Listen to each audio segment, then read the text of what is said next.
Bonjour, je m'appelle Chris et voici l'essai du Volkswagen Atlas Crossport 2020.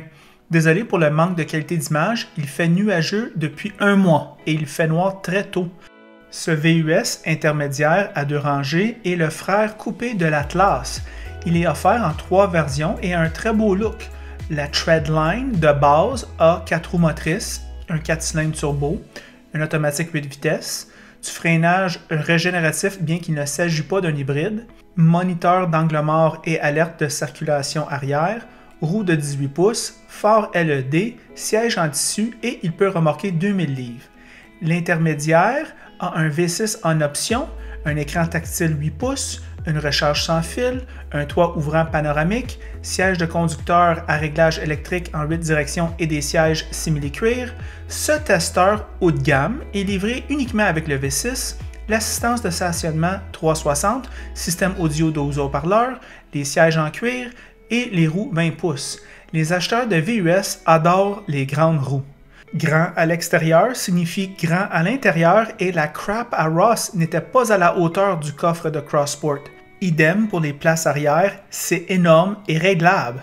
Si quelqu'un a besoin plus de place, eh bien, vous pouvez toujours vous acheter un autobus. À l'avant, il est spacieux, vous vous asseyez en hauteur. C'est les bancs Volkswagen les plus confortables dans lesquels que je me suis assis. Le volant est génial et le bruit de la route est atténué. J'ai aimé Atlas et j'aime ce Crossport. C'est un des meilleurs produits fabriqués par Volkswagen.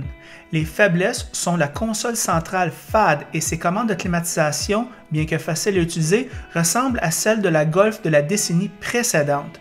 Cependant, ce tableau de bord numérique est une joie à regarder.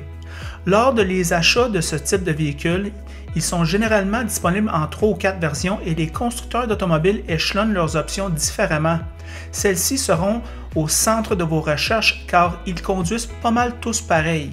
Néanmoins, la qualité esthétique et l'insonorisation diffèrent selon le constructeur d'automobile et je dois dire que Crossport a de l'air très bien à l'extérieur, a de l'air correct à l'intérieur et a un confort supérieur à la moyenne. Très compétent.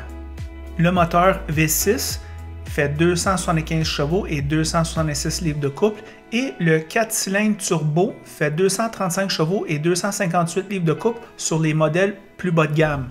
Ce V6 fait 14,3 litres en ville et 10,7 litres sur l'autoroute. Voici nos réflexions sur la route.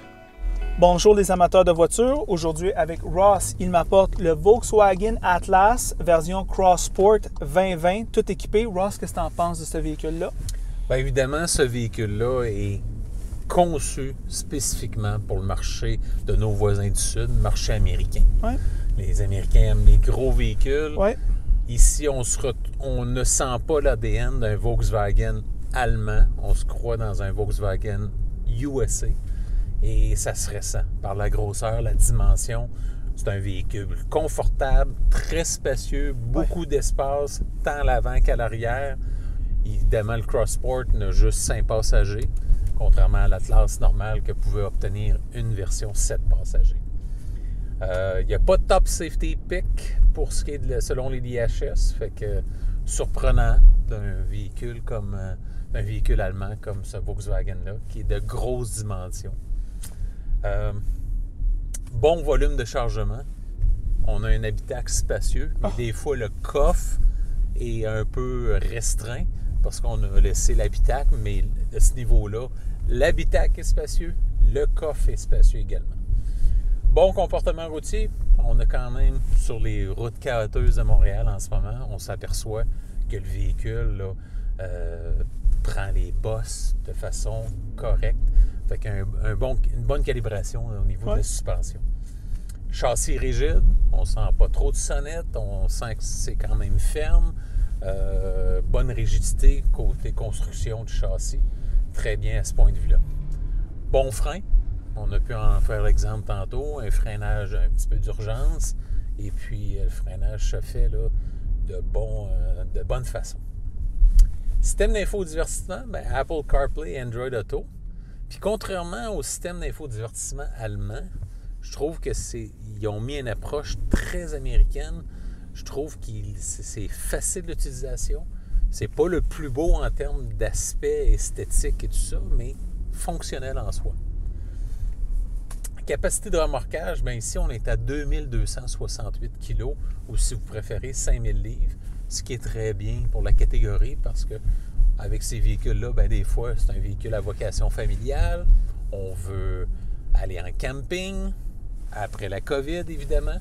Et puis, le 5000 livres là, peut être très utile. Matériaux, bien ici, on n'a pas de ce qu'on a, comme chez Mazda, on n'a pas le soft touch. OK? On n'a pas de matériaux, là, vraiment. Je trouve que c'est un petit peu surface dure. Le choix des couleurs, c'est pas trop monochrome. C'est quand même, il y a quand même un petit agencement ici dans les portières. À l'avant, c'est différent. Je trouve que c'est un petit peu trop monochrome, même si on a mis une petite bande d'aluminium brossée. C'est un peu conservateur comme approche. Consommation, bien, que vous optiez pour le moteur V6 ou le 4 cylindres, dans les deux cas, ça va être une consommation d'essence au-delà de la moyenne dans le créneau, dans la catégorie. Le V6 consomme beaucoup et c'est le moteur qu'on a dans le modèle d'essai cette semaine, mais je peux même pas imaginer avec un 2 litres turbo, ce type de véhicule-là, la grosseur du véhicule à 2000 kg, comment un 2 litres turbo peut bien s'en sortir en termes de consommation de carburant. Moteur manque un petit peu de coupe à bas régime. Par contre, quand vous augmentez à haut régime, le coupe est présent. Mais on est moins habitué à ça. On est plus habitué à un coupe à bas régime chez les Allemands. Puis encore là, probablement que ça a été calibré pour le marché nord-américain. Prix élevé, bien, les options, là, ça peut monter facilement dans les 50 quelques mille dollars si vous obtenez le modèle tout équipé. Puis dans cette catégorie-là, bien, si vous êtes prêt à dépenser 50 000 $ et plus taxes, évidemment, ouais. Bien, il y a de la concurrence. Ah, c'est fou. Incroyable. Ah, c'est fou. C'est un marché, là, c'est la jungle. Hot. Très hot. Il y a le Chevrolet Traverse qu'on a essayé en début d'année, en 2020, durant la première vague.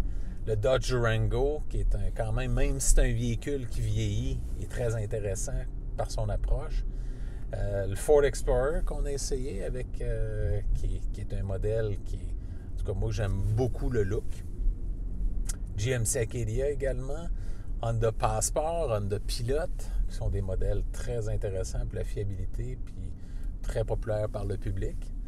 Hyundai Palisade, Santa Fe, qui sont des modèles intéressants également de la part des Coréens.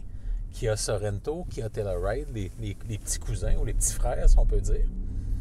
Mazda CX-9, si vous aimez l'approche très luxe pour le créneau, belle finition. Nissan Pathfinder, qui est dû pour être remodelé, qui est revampé chez Nissan.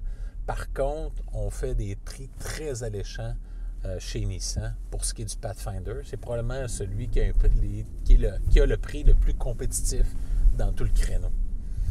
Le Subaru Ascent, qui est arrivé l'an dernier, qui est un modèle très intéressant avec le 2.4 turbo. Là, ça fait j'ai été agréablement surpris qu'un véhicule de cette dimension-là, avec un 4 cylindres, peut se débrouiller autant là, avec des performances plus qu'acceptables.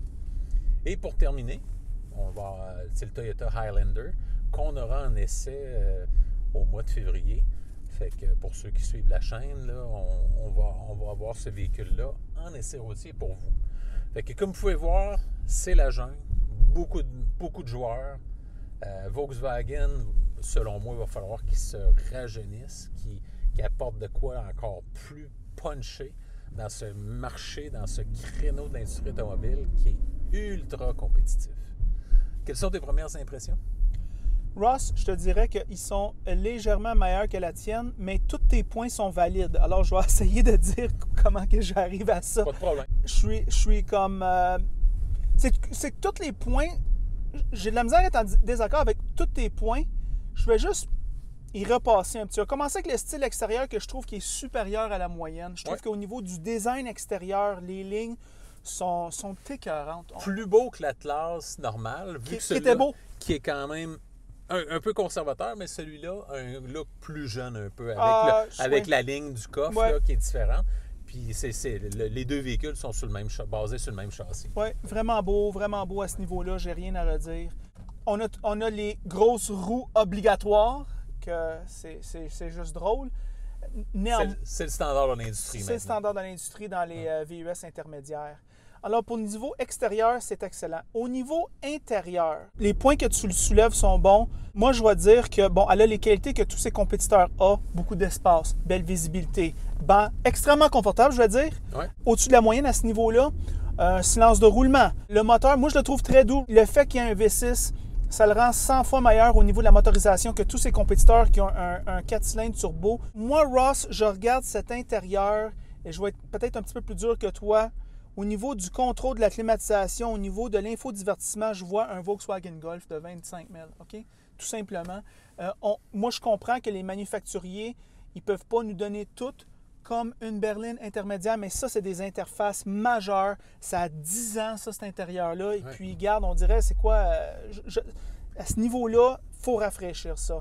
Pour le tableau de bord, on a la fiche digitale, elle est en avance sur beaucoup de ses rivaux. Ouais. Alors, le volant gainé de cuir écœurant, toujours avec ce look Volkswagen, mais une belle épaisseur, tout est beau.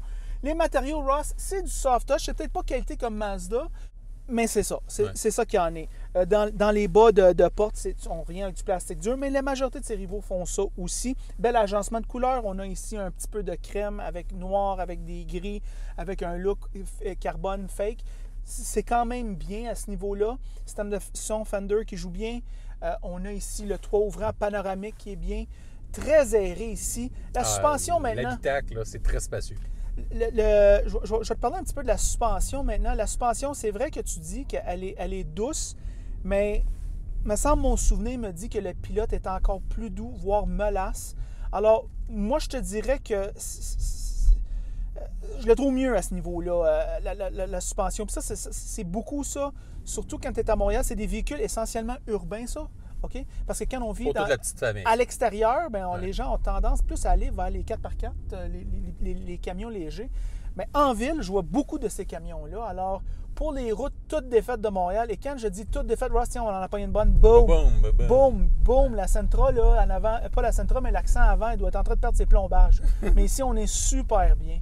Belle coquille de luxe de nous insonoriser de les bruits extérieurs. Il y a quand même beaucoup de vent à l'extérieur, j'entends rien. Fait qu'à ce niveau-là, c'est des choses que, vivre avec tous les jours, je trouve que c'est une performance égale, sinon supérieure à ses rivaux. Je sais qu'on parle beaucoup de fiabilité de Volkswagen, mais c'est sûr qu'à la location, je trouve que c'est un élément moins important. Ouais, et je trouve que c'est là où est-ce que ce véhicule-là, il est très fort. À la location de 4 ans, surtout que Volkswagen, ils ont une garantie 4 ans, 80 000 km pour le pare-choc à pare-choc, qui est vraiment le fun. Je pense que c'est winner à ce niveau-là.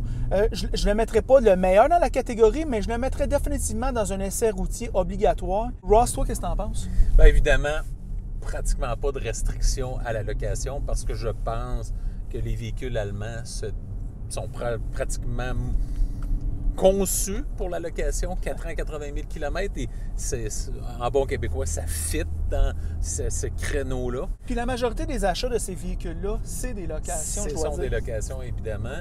Puis à l'achat, à court et moyen terme, je n'aurai pas trop de restrictions. Par contre, si vous dépassez le 5, 6, 7 ans, vous allez voir que ce véhicule-là va vous coûter plus cher que ses rivaux asiatiques ou coréens, japonais ou coréens, parce que l'entretien d'un Volkswagen est toujours un peu plus cher par rapport à un Honda ou un Toyota, par exemple. En tout cas, demandez l'opinion de votre mécanicien à ce niveau-là.